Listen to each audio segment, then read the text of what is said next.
नमस्कार दोस्तों, मेरा नाम है Gaurav Malhotra and welcome to the Astro Junction. आज इस वीडियो में मैं आपको 25 अक्टूबर को होने वाले पार्शियल सोलर एक्लिप्स यानी कि आंशिक सूर्य ग्रहण के बारे में बताने जा रहा हूँ। मैं आपको बताऊंगा कि ये ग्रहण किस राशि, किस नक्षत्र में लग रहा है और ये कहाँ कहाँ विजिबल होगा, किस टाइम पर लगेगा, सूतक कब से स्टार्ट होगा, ग्रहण के टाइम पे क्या करना चाहिए, क्या नहीं करना चाहिए। ये सब चीजें मैं इस वीडियो में कवर करूंगा। तो सबसे पहले देखते हैं कि ग्रहण किस दिन है और इसकी ड्यूरेशन क्या है। शाम को 4:29 से स्टार्ट होगा और ये सनसेट होते ही खत्म हो जाएगा। वैसे तो आंशिक सूर्य ग्रहण 18:26 यानी कि शाम को 6:26 तक चलेगा, क्योंकि सूर्य अस्त 17:42 यानी कि 5:42 पर हो जाएगा। इसलिए हम पार्शियल एक्लिप्स को खत्म होता हुआ ही मानेंगे 17:42 पे। ये दिल्ली टाइम में बता रहा हूँ आपको। अब देखते हैं कि ये आंशिक सूर्य ग्रहण दुनिया में कहाँ कहाँ विजिबल होगा। ये आंशिक सूर्य ग्रहण यूरोप में, साउथ वेस्ट एशिया में जिसमें कि इंडिया भी आता है, नॉर्थ ईस्ट अफ्रीका और अटलांटिक रीजन में ये दिखाई देगा। इंडिया में जो ईस्टर्न पार्ट ऑफ इंडिया है वहां पर ये इतना विजिबल नहीं रहेगा, लेकिन बाकी पूरे इंडिया में ये विजिबल होगा। अब ये देखते हैं कि सूतक कब से लगेगा। इस ग्रहण का जो सूतक है 25 अक्टूबर को सुबह इवन सनराइज से भी पहले अर्ली मॉर्निंग 2:30 से स्टार्ट हो जाएगा। लेकिन कुछ पुराने ग्रंथों में लिखा हुआ और कुछ बड़े विद्वान ये मानते हैं कि इसका सूतक जो है सनराइज से ही स्टार्ट होगा, यानी कि सूर्योदय से ही स्टार्ट होगा। तो अगर आप बहुत स्पेसिफिक लेकर चलना चाहते हैं तो आप अर्ली मॉर्निंग 2:30 से सूतक समझ सकते हैं।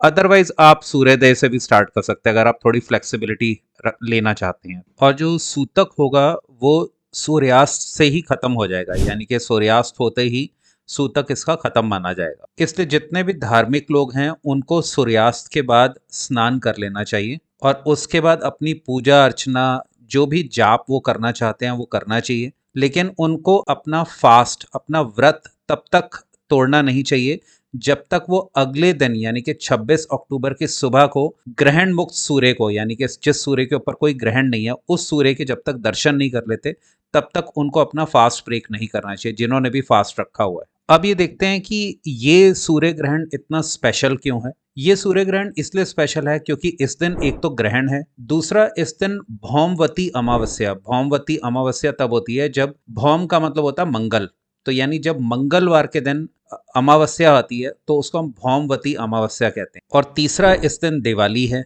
तो इस वजह से तीन चीज़ों के संगम की वजह से ये बहुत ही स्पेशल है ये दिन, जो 25 अक्टूबर है। और इस दिन आप किसी तीर्थ स्थान पर अगर स्नान करते हैं, जैसे गंगा जी में जाके स्नान करते हैं, या फिर आप इस दिन दान करते हैं, श्राद्ध करते हैं, तर्पण करते हैं, तो उसका एक खास महत्व होता है, बहुत ज़्यादा महत्व होता है इस दिन का। तो मैं आशा करता हूँ कि आप इस दिन का पूरा फायदा उठाएंगे। अब देखते हैं कि ग्रहण में क्या करना चाहिए और क्या नहीं करना चाहिए। एक तो ग्रहण का जब सूतक लग जाए और ग्रहण जब चल रहा है उस टाइम पे दान, जप, मंत्र जप, अनुष्ठान, तीर्थ स्थान, ध्यान, हवन एटसेट्रा, जितनी भी ये धार्मिक चीजें हैं उनको करना बहुत ही ज्यादा कल्याणकारी, बहुत ही ज्यादा अच्छा माना जाता है। और अगर सूर्य ग्रहण है तो ऐसे में सूर्य देव की पूजा बहुत अच्छी रहती है। इस टाइम आप आदित्य हृदय स्तोत्र कर सकते हैं, सूर्याष्टक स्तोत्र होता है वो भी कर सकते हैं। सूर्य से रिलेटेड जितने भी स्तोत्र हैं उनका पाठ करना बहुत ही ज़्यादा अच्छा रहता है। इस टाइम पे अगर आपका पका हुआ खाना रखा हुआ है या आपने सब्जी काट कर रखी हुई है तो ऐसा माना जाता है कि ग्रहण के टाइम पे वो दूषित हो जाते हैं, पॉल्यूट हो जाते हैं।